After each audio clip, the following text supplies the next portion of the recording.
What's going on, guys? I'm Andrew with Camper Kingdom in Meridian, Mississippi, and today we're going to be viewing this brand new 2023 Forest River Sandpiper, model number 3990FL.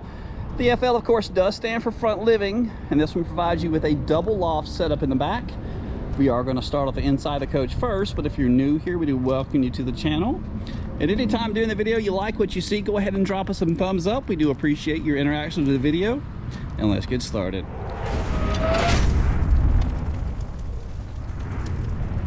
So coming at you, almost 44 feet in length, 12,528 pounds as it currently sits, minus all of your stuff and of course the propane being filled. Gross vehicle weight rating is 15,375 pounds, and here in the bed of your truck you're going to have 2,825 pounds. That's just an estimate. It really depends on how you're going to cross load your vehicle to either plus or minus, but it's going to be pretty close. Let me come in to get you orientated though. Model number 3990FL. There's a sneak peek of one of the smaller halved loft areas. But the coach is going to have 4 total slides, 2 of which are found in the upstairs. You have the double sleeper sofa. Both of these let out to beds. I'll be sure to try to include some sort of video or pictures of those. Let out into its full sleeping arrangement. 50-inch TV on the front, on a televator.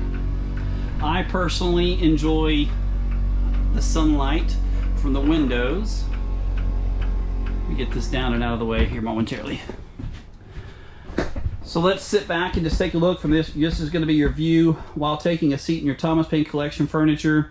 Again, both of these are going to be sleeper sofas, but that is an all-electric fireplace. It produces right at 5,000 BTUs of heat. You've got inside and outside speakers. The overall ceiling height, once you are up here from the ground to the bottom of the air conditioner, is right at 6'4.5". Almost made it to 6'5". All the windows are trimmed out with the black roller shade, and some of your cabinetry here in the front, there's that. Soft close latches on all the cabinets throughout the model as well. Thomas Payne Collection furniture, and these do have accent lights underneath. Just recliners, no additional storage. And let's step down into your kitchen. So right here, go ahead and point this out. Your countertops all the way throughout the coach are what I call a pressed membrane countertop. That is a hard heated plastic that is wrapped over that material to keep it from swelling. Your fridge is going to be an 18 cubic foot. Everchill is the brand. 12-volt fridge. This model is also outfitted with a 200-watt solar panel. That charge goes from that 200-watt solar panel down to the smart charger, which we'll point out once we get to the underbelly, keeping that house battery charged. So this is all the controls for the coach. Slide operations, your heated holding tanks, awning operations, even the tank monitoring station, all found from here, with the exception of one slide switch for the bedroom. This is your Furrion gas on-demand water heater.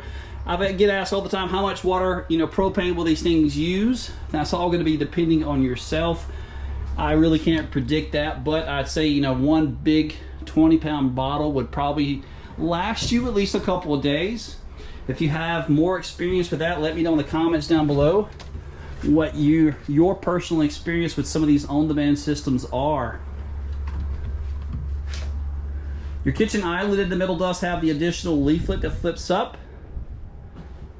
And your sink is a stainless steel undermount sink with this residential faucet.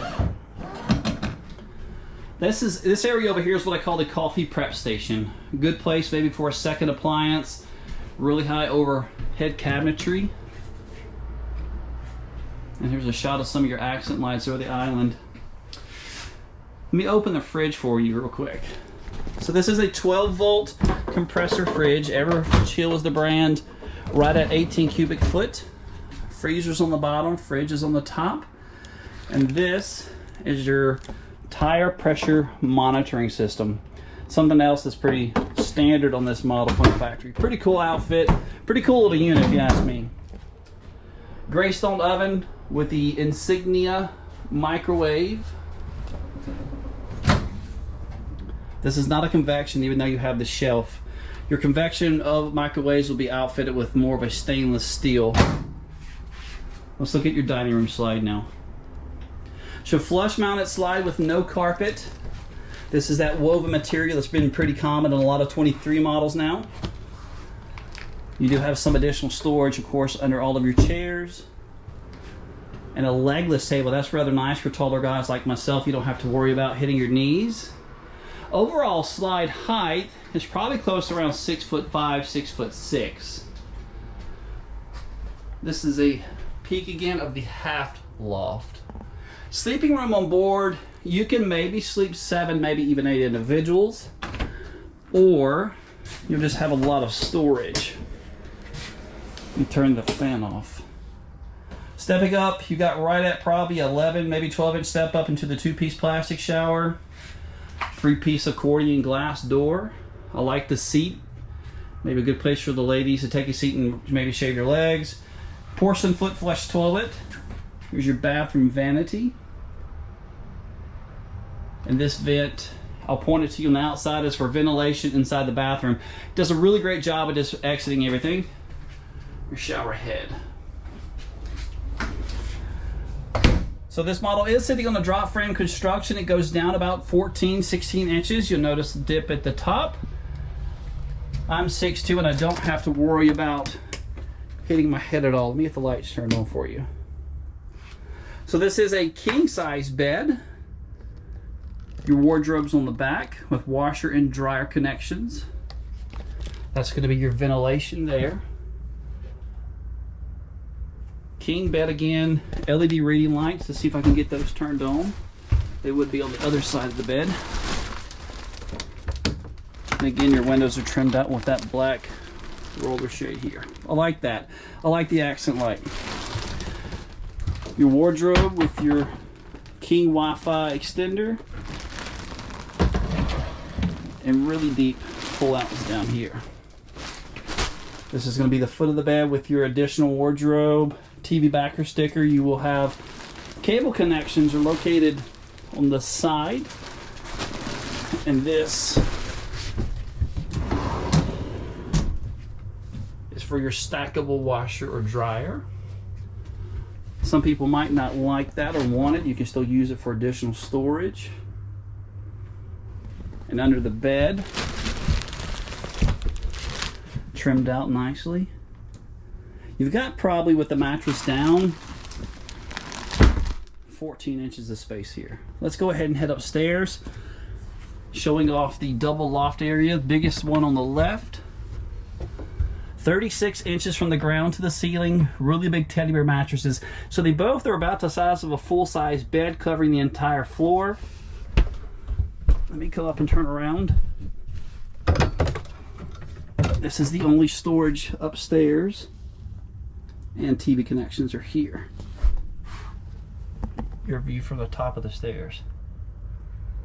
So a lot smaller loft. I would honestly just utilize this area here for storage. Let's get down and go over the MSRP. So I really do appreciate you guys sticking around this long in the video to listen to myself talk and show you the inside of some of these different makes and models.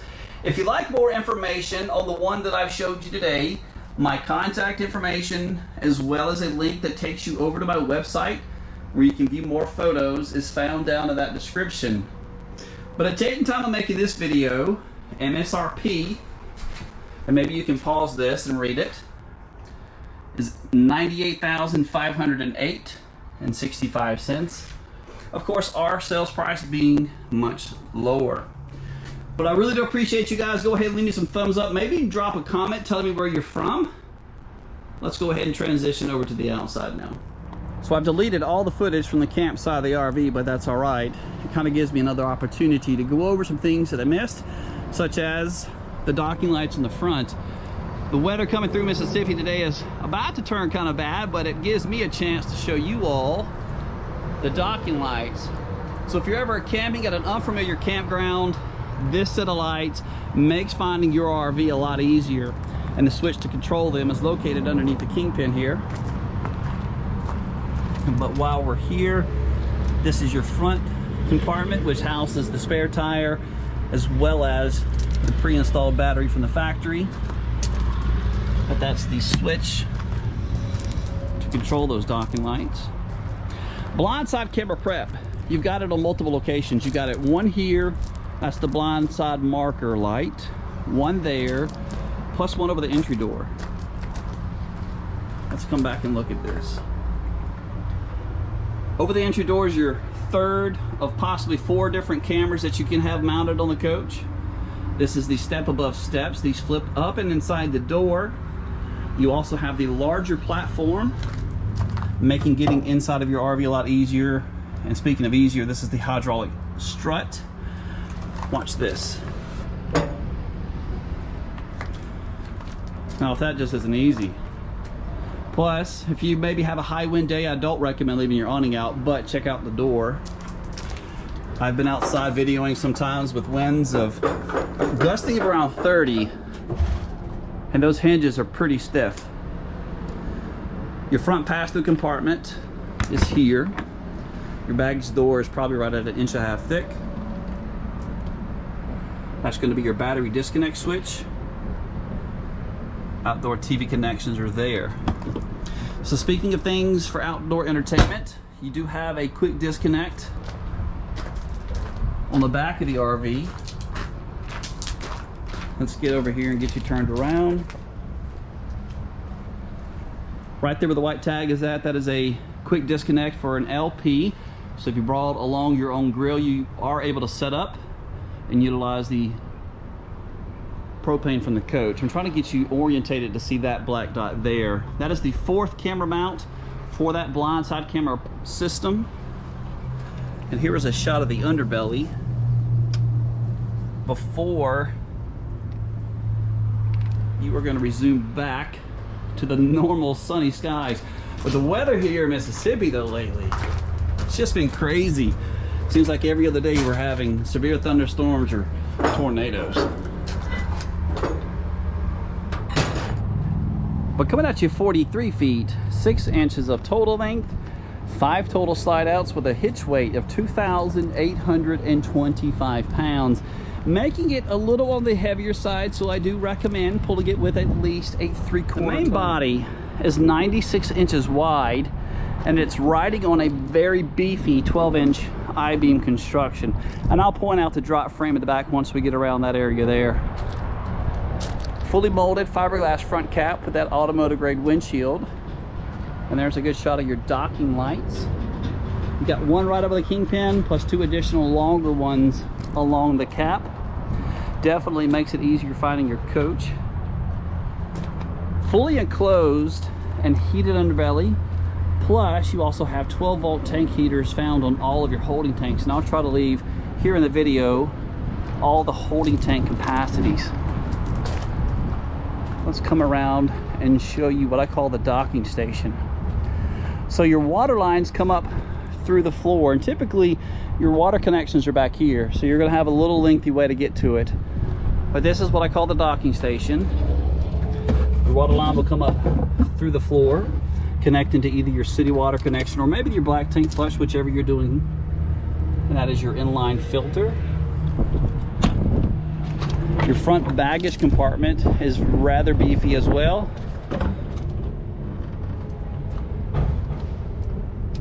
Dimensions are probably right at maybe 24 inches across, 18 inches up. Little drop frame there for all of your stuff. This is the controls. Fully automatic leveling system. Just by simply pressing of one button, the coach will level itself. And it is leveled from a 6-point leveling system. A little manual labor involved with this one. You got to let legs down first, halfway before pulling the plunger out. But after that though, press that one button, it's going to level itself. That's the exhaust for your furnace, the on-demand water heater. You got 2 15K air conditioners, both are whisper quiet. Goodyear tires. And this is the only sewer connection aboard, so that's very nice. Pull handles are all up there. Drop frame construction. and the back of the coach. I guess I should come out here and get this limb off. We've had a lot of bad weather here in Mississippi recently. A lot of tornadoes, a lot of severe thunderstorms. I'm glad it's finally coming to an end, but I think it's only the beginning. Overall though, it's an absolute beautiful coach. One of Sandpiper's luxury models that they make. But what do you guys think? Let us know in the comments down below. Come see us.